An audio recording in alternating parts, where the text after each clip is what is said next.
Guys, so இன்னைக்கு டே 7th journaling. So இன்னைக்கு date இன்னைக்கு இப்போது 16th ஆயிடுச்சு. இது டே 15th ஜேர்னலிங் வீடியோ தான். ஸோ இப்போ டைம் 12:43 AM ஆயிடுச்சு.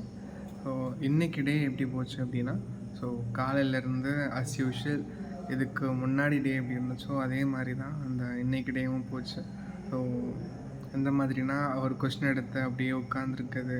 பட் பரவாயில்ல, நேற்று ஒரு கொஷின் எடுத்து ரொம்ப நேரம் ஆச்சு முடிக்க முடியலன்னு அதிலே ஃப்ரஸ்ட்ரேஷன் ஆகி விட்டுட்டு போயிட்டேன்.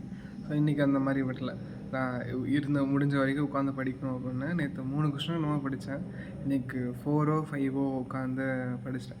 ரொம்ப ஸ்ட்ரகிள் பண்ணல, ரொம்ப டயர்டாகிட்டு விட்டுட்டும் போகல. சரி படித்தே ஆகணும்னு உட்காந்து படிச்சிட்டேன். ஸோ படிச்சுட்டு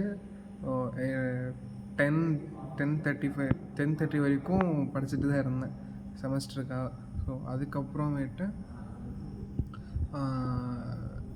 எங்கள் அல்டிமேட் ரீச்க்காக ஸோ அப்ஸ்கில்லிங்கில் இறங்கும்போது ஸோ அதே காப்பி ரைட்டிங் கோர்ஸ் தான் கிட்டத்தட்ட முடிக்க போகிறேன். முடிச்சுட்டா அவ்வளோதான். ஸோ அப்ஸ்கில் பண்ணேன். ஸோ நேற்றுக்கு விட கொஞ்சம் இம்ப்ரூவ் ஆகிருக்கேன் அப்படின்னு நம்புகிறேன். ஸோ ஏன்னா கொஞ்சம் 3 கொஷின் தான் படித்தேன்.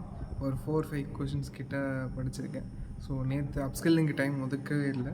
ஸோ இன்றைக்கி ஒதுக்கியிருக்கேன்.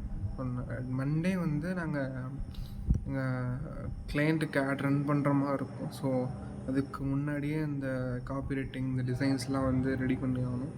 ஸோ நாளைக்கு கொஞ்சம் வேலை அதிகமாக தான் இருக்கும். இன்றைக்கி தான் இன்றைக்கி நடராத்திரி ஆயிடுச்சு. ஸோ பார்ப்போம். வேறு